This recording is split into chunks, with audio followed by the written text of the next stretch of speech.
అవకాశం ఇచ్చినందుకు ధన్యవాదాలు తెలియజేస్తుంటాను. భూమిరెడ్డి రామగోపాల్ రెడ్డి గారు.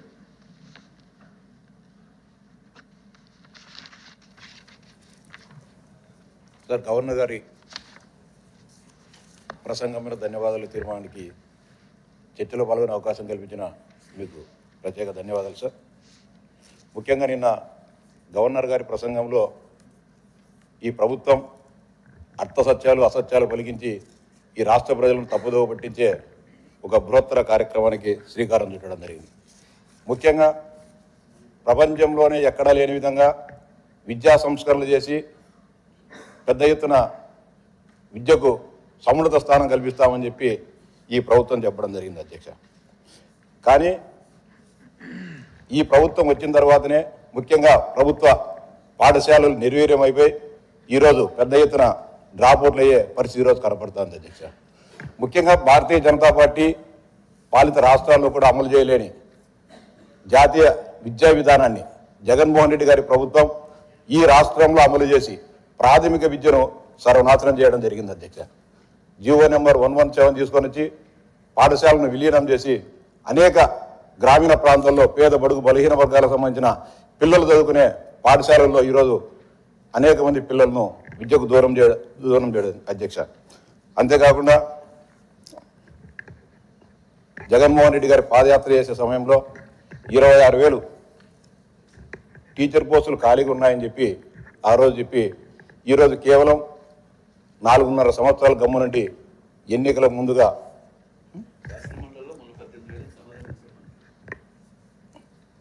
చెప్పి ఈరోజు కేవలం 6,000 ఉద్యోగాలు మాత్రమే భర్తీ చేసేట్టుగా డిఎస్సి నోటిఫికేషన్ ఇవ్వడం జరిగింది అధ్యక్ష. ఈ సందర్భంగా ప్రభుత్వాన్ని డిమాండ్ చేస్తాను, ఖచ్చితంగా జగన్మోహన్ రెడ్డి గారు ఏదైతే పాదయాత్ర సమయంలో చెప్పారో ఆ మేరకు అన్ని ఉపాధ్యాయ ఖాళీ పోస్టులన్నింటినీ కూడా భర్తీ చేయాలని చెప్పి మీ ద్వారా డిమాండ్ చేస్తాను. అంతేగాని వ్యవసాయానికి సంబంధించి కూడా ఈ ప్రభుత్వం రైతాంగ నడ్డి ఇవ్వడం జరుగుతుంది అధ్యక్ష. గత 20 సంవత్సరాలుగా లేని అత్యల్ప వర్షపాతం ఈ ఏడాది నమోదు కావడం జరిగింది అధ్యక్ష. దాదాపు 500 మండలాల్లో తీవ్రమైన కరువు ఉంటే కేవలం 100 మండలాలు మాత్రమే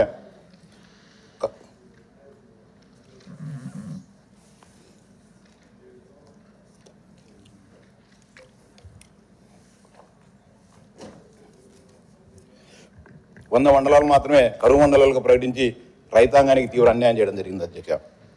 అంతేకాకుండా రైతాంగాన్ని నడ్డి విడిచే విధంగా ఇన్సూరెన్స్ విధానాన్ని తీసుకొని వచ్చేసి రైతాంగానికి తీవ్ర నష్టం చేకూర్చడం జరిగింది. 2019 సంవత్సరం వరకు ప్రధానమంత్రి ఫసల్ బీమా యోజనలో మనం ఉంటే జగన్మోహన్ రెడ్డి గారు వచ్చిన తర్వాత వైఎస్ఆర్ పంటల బీమా విధానాన్ని తీసుకొని వచ్చేసి రైతుల నడ్డి విడచడం జరిగింది అధ్యక్ష. అంతేకాకుండా ధరల స్థిరీకరణ నిధి అని చెప్పి ఎన్నికల ముందు చెప్పడం జరిగింది. కానీ అధికారంలోకి వచ్చిన తర్వాత ధరల స్థిరీకరణ నిధి ఎక్కడ ఉందో కూడా అర్థం కాని పరిస్థితి అధ్యక్ష.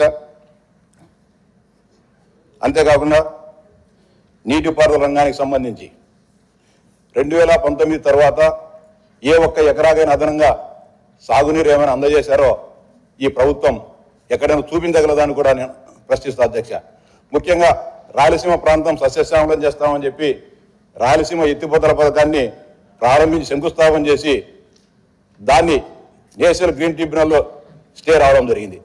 ఈ రాష్ట్ర ప్రభుత్వం అనేక సందర్భాల్లో రాజకీయ ప్రత్యర్థులపైన కక్షలు తీర్చుకునేదానికి కానీ అంతేకాకుండా తమ అవసరాల కోసం కోట్లాది రూపాయల ఫీజులు చెల్లించి న్యాయవాదులు పెట్టుకొని సందర్భాలు మనం చూసాం. కానీ రాయలసీమ ఎత్తిపోతల పథకానికి సంబంధించి స్టే ఎత్తివేసేదానికి ఒక పెద్ద లాయర్ను కూడా నియమించుకోకుండా కేవలం అలాగే మరుగున పడే విధంగా మేము ప్రారంభించాం, కోర్టులు స్టే ఇచ్చాయని చెప్పి ప్రజలకు తప్పుదో పట్టించే విధంగా ఈ ప్రభుత్వం చేపడతా ఉంది. నిజంగా ఏమాత్రం రాయలసీమ ప్రాంతమైన చిత్తశుద్ధి ఉంటే రాయలసీమ ఎత్తిపోతల పథకానికి ఉన్న గ్రీన్ ట్రిబ్యునల్లో ఉన్న స్టేను ఎత్తివేసేదానికి ఈ ప్రభుత్వం చిత్తశుద్ధితో పనిచేయాలని చెప్పి విజ్ఞప్తి చేస్తా ఉన్నా అధ్యక్ష. అంతేకాకుండా గవర్నర్ గారి ప్రసంగంలో 93వ పాయింట్ అధ్యక్ష, గండికోట ప్రాజెక్టు నిర్వాసిత కుటుంబాలకు పునరావాసం కల్పించేందుకు నా ప్రభుత్వం 925 కోట్ల మొత్తాన్ని ఖర్చు చేయడం జరిగింది.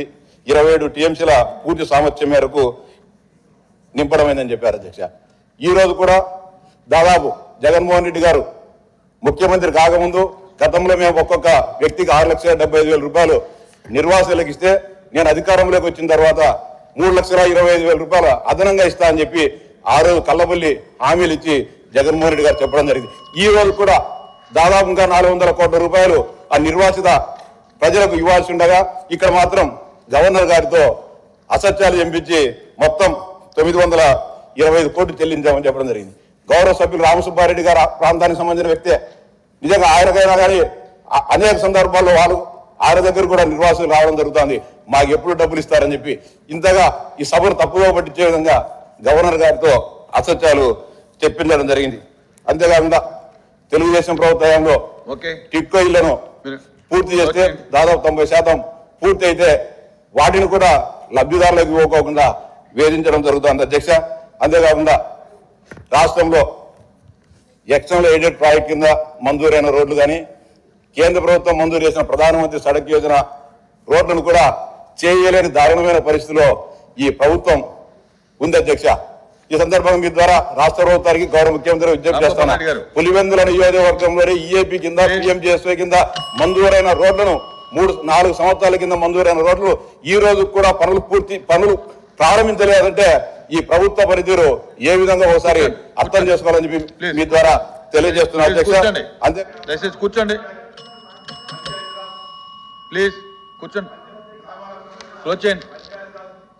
నిధులను దారి మళ్లిస్తూ ఈరోజు గ్రామ పంచాయతీ సర్పంచులను ఉత్సవ విగ్రహాలుగా చేసి చేయడం జరిగింది. ఈరోజు మా సమస్యలను పరిష్కరించండి, మా హక్కులను కాలరాస్తున్నారు అని చెప్పి వినతి పత్రం ఇవ్వడానికి అనేక వందలాది మంది సర్పంచులు ఈరోజు శాసనసభ దగ్గరికి వస్తే వారందరినీ కూడా పోలీసులను అడ్డం పెట్టుకుని పాశవికంగా వారి మీద లాఠీ చార్జ్ చేసి అరెస్టు చేయడం జరిగింది.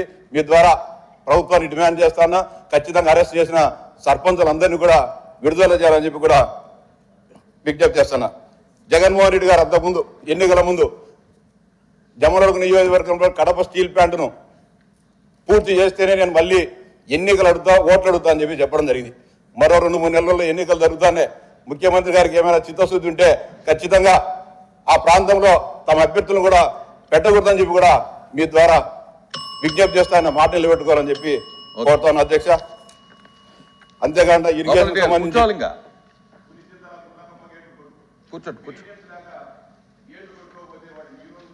నెక్స్ట్ చంద్రశేఖర్ రెడ్డి గారు కూర్చోవాలి, మీరు కూర్చోవాలి, కూర్చోండి. రాష్ట్రంలో శాంతి భద్రతల సమస్య కూడా అధ్వానమైన పరిస్థితి. నిన్నగాక మన విశాఖపట్నంలో ఒక ఎంఆర్ఓను దారుణ హత్య. అంతేకాకుండా అదే విశాఖపట్నంలోనే ఎంపీ గారి కుటుంబ సభ్యులు కిడ్నాప్ చేస్తే ఆ కేసు అధిగతి కానీ దుస్థితి రాష్ట్రంలో ఉంది అధ్యక్ష. అంతేకాక ఇందాక గౌరవ సభ్యురాలు వరుడు కళ్యాణ్ గారు మాట్లాడుతూ తెలుగుదేశం పార్టీ సభ్యులు బాయ్కాట్ చేశారని చెప్పారు. వాకౌట్కు బాయ్కాట్ కూడా అర్థం తెలియకుండా మాట్లాడడం జరిగింది గౌరవ సభ్యురాలు. అంతేకాకుండా ఈ సభలో సభ్యుడు కాని వ్యక్తి, ఈ సభలో లేని వ్యక్తి గురించి మా నాయకుడు చంద్రబాబు నాయుడు గురించి జైలుకు పోయారని చెప్పి చెప్పడం జరిగింది. వాళ్ళ నాయకుడు కూడా దాదాపు 16 నెలల పాటు జైల్లో ఉన్న సంగతి ఆ సభ్యురాలు మర్చిపోవడం చాలా బాధాకరం.